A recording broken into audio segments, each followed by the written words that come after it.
वो कहते हैं ना, अगर किसी चीज को शिद्दत से चाहो तो पूरी कायनात तुम्हें उससे मिलने में लग जाती है। तो ऐसी ही कुछ कहानी है अंजलि और वीर की।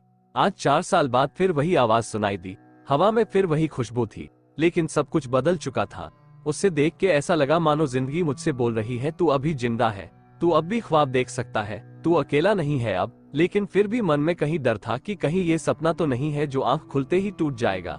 मन में हजार सवाल चल रहे थे कि तभी वो सामने आंख बोली, हाय कैसे हो। मैं तो उससे बस देखता ही रह गया। वो फिर बोली, हेलो कैसे हो, कुछ बोलो। मैं हड़बड़ाहट में बोला, मैं ठीक ही हूँ, तुम कैसी हो। वो बोली, ठीक हूँ। तुम इस कंपनी में जॉब करते हो। मैंने कहा, हाँ। उसके चेहरे पर हल्की सी मुस्कुराहट थी और बोली, मैं आज ही ज्वाइन हुई हूँ, यह आज मेरा पहला दिन है जॉब का। ये सुनकर मानो मेरे अंदर कहीं खुशी की लहर चल पड़ी, लेकिन मैं उससे वो खुशी बांट नहीं सकता था। मैं आज 4 साल बाद उससे मिला था। वो मेरी पहली मोहब्बत थी। हम दोनों साथ में बहुत खुश थे, लेकिन फिर एक दिन आया जब वो मुझसे जुदा हो गई। आखिरकार गलती भी मेरी ही थी।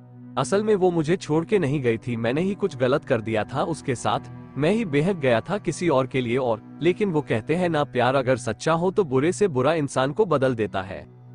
ऐसा ही कुछ हुआ मेरे साथ। मैं अंजलि को भूल के भी नहीं भुला पाया था, और फिर आज 4 साल बाद वो मेरे सामने है। क्या बोलूं उससे, मैं किस मुंह से बात करूं, कुछ नहीं समझ आ रहा था मुझे। वो मेरे ही ऑफिस में अभी नई नई ज्वाइन हुई है और मैं उसका सीनियर हूँ।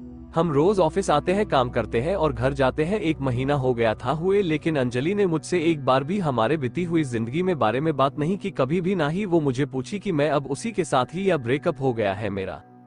एक दिन जब शाम ऑफिस से निकलने का टाइम हुआ तो बहुत बारिश हो रही थी और मेरे पास छता नहीं था कि मैं बस स्टैंड तक भी जा सकूं थी। मैं ऑफिस में ही वेट कर रहा था बारिश रुकने के लिए। तभी अंजलि ऑफिस से निकल रही थी और मुझे बैठा देखकर पूछी, तुम्हें घर नहीं जाना? तो मैंने कहा, घर तो जाना है, लेकिन मैं आज छता नहीं लाया और बाहर बहुत बारिश हो रही है, इसलिए वेट कर रहा हूँ रुकने के लिए।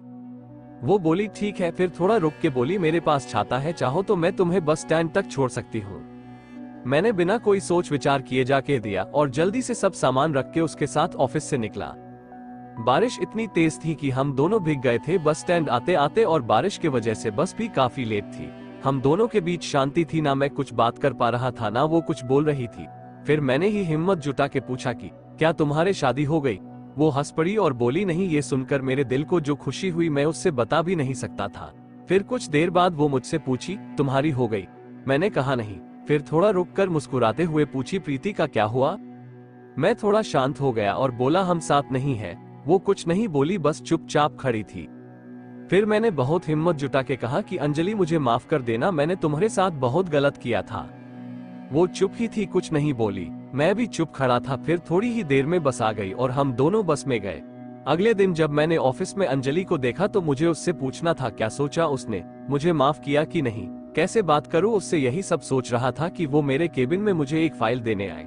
मैंने बिना कुछ सोचे उसे बोल दिया कि ऑफिस के बाद साथ में चलना, मुझे कुछ बात करनी है।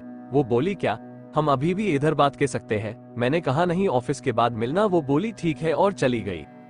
मैं बस इंतजार कर रहा था कि कब 6 बजेंगे कि मैं उससे बात कर पाऊंगा। टाइम जैसे थाम ही गया था। 6 बज गया, सब एक एक करके निकाल रहे थे ऑफिस से। फिर आखिर में मैं निकला और साथ में अंजलि भी थी, वो रुकी थी मेरे लिए। आज फिर हम साथ चल के गए बस स्टैंड, और रास्ते में मैंने उससे पूछा कि कल का जवाब नहीं दिया तुमने।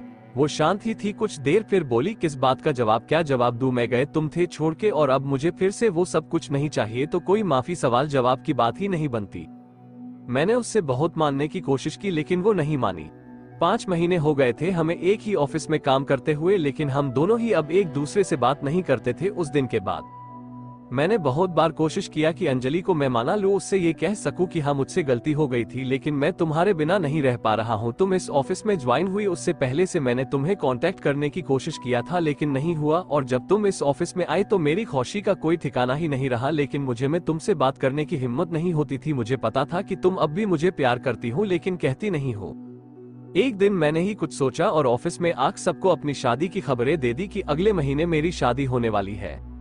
ये सुनकर ऑफिस में सब मुझे बधाई देने के लिए आए, लेकिन अंजलि नहीं आए।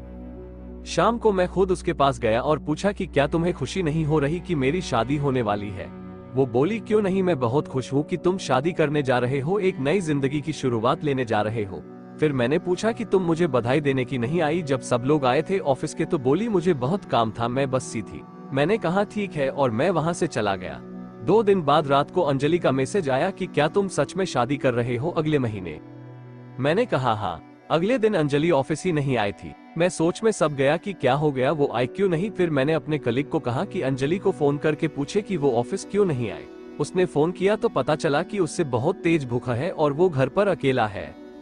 मैं तभी ऑफिस से निकाल गया उसके घर जाने के लिए। रास्ते में मैंने फोन करके उसके घर का पता पूछा और जितनी जल्दी हो सके वो पहुंचा। वहां जाकर देखा तो वो अकेले थी और उससे बहुत ठंडी लग रही थी, कंबल में सोई थी। मैं जल्दी से उस उठा के अस्पताल ले गया। शाम तक उसका भूखा ठीक हुआ तो डॉक्टर ने उससे मिलने की इजाजत दी। मैं उसके पास बैठा था, वो सो रही थी। मैंने उसका हाथ अपने हाथ में लिया, फिर धीरे से उसकी आंख खुली। वो मुझे ही बस देखे जा रही थी।